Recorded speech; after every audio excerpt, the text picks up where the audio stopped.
For anybody who's been working tirelessly to get to New Orleans, you're the real ones. I think Paul J. Daly said it best.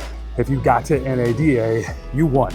I'm super excited to share some of my 20 years of experience in the automotive industry on how to use emotional intelligence to maximize not only the customer's experience, but the employees as well. Made it to New Orleans for the North American Dealer Association. And if anybody doesn't know what that is, it is a group of all the franchise dealers in the United States who sell all these brands like BMW and Porsche and Audi, Volkswagen, whatever. They get together and they try to figure out their new strategies and how they can maximize the dealer experience, the brand experience, and the customer's experience. And I got lucky enough to have a workshop here tomorrow that is about emotional intelligence in the world of specifically high-end premium automotive retail. We're excited, and I'm going to take you on a journey to check all of this stuff out and see some really cool things that the automotive industry does.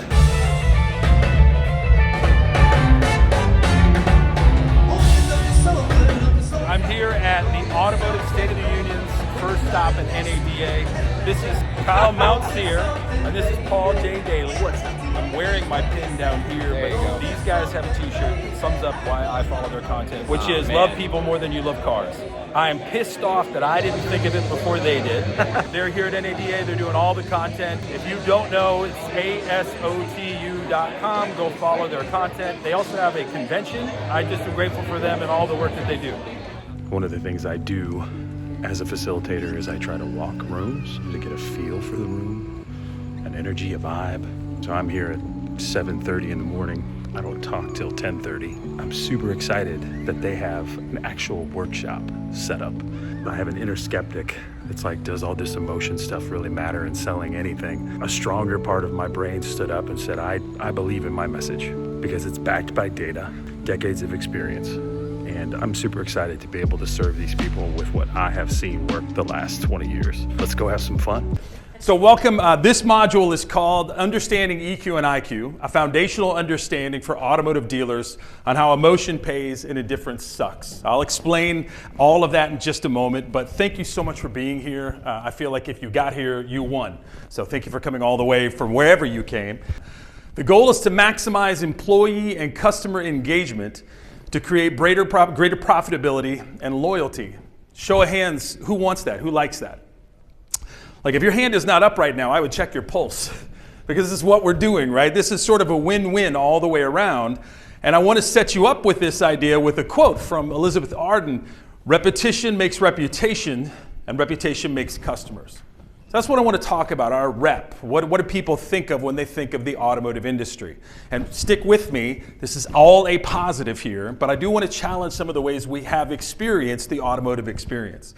What will a loyal customer do for you and your business that a satisfied customer might not? I'll give you 60 seconds, turn to your left, your right. I'll put some music on, chat it up with them. We'll come back and we'll see what you got in just a moment. On your mark, get set, talk. Yeah, we all fight all day long to get their attention, to have them sort of talk about us to their friends. And if they're doing it in a digital way, these days it's probably a little bit better than just, hey, I saw this thing to your neighbor. Go. Yeah, they'll come back. Not only will they come back, they'll bring their friends with them the next time. Let me show you some information and then I'll back it up with some data in just a second. But if you look at the screen here, these are the things that you're probably going to get from somebody who is loyal instead of just satisfied. Right? Greater profitability, more referrals, more support, less likely to leave, less price sensitive, and then willing to sing your praises. I would say there's one thing too that I've learned in doing this for so long now. They'll have your back. Let's look at KPA's data here. They say, while a minority of Americans experience deceptive selling at dealerships, most still distrust them.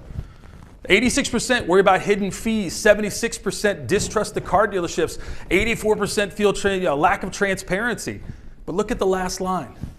However, any respondents noted that the actual dealership experience were not as negative as expected. We are fighting against this perception, and I actually don't view this as a bad thing. I view this as a great opportunity. If the bar's already so low, we don't have to be amazing to be amazing. We just have to do a couple of simple steps, and I'm going to give you some tools today to try to dive into that. Yeah, starting from a positive place in that situation. Nothing's ever perfect, right? There's always going to be curveballs, but just what's your motive? And I think that's something that comes across with anyone. When you meet someone, even like here at this show, can you tell their motive? Are they looking just at your name badge, figuring out who you work for? Right? Are they taking a second and saying, hi, my name is, who are you? It's a pleasure to meet you. That comes across when you meet people. We're going to talk through some ideas on how to do this. Here's my favorite question. It's the hidden question. What do you think indifference leads to? I'm doing great. I do my job. I'm nailing the ROs. I fixed it right the first time. I sold you the car. It was the price you wanted. You got the financing you wanted. But I am emotionally unavailable. Think that leads to more oxytocin or cortisol? Isn't that weird? That your indifference comes off because it seems like a lack of intentional connection? Just doing the job is not enough. Like I said, indifference sucks.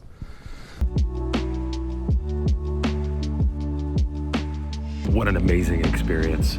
So grateful to have the chance to serve people and talk about how emotional engagement matters.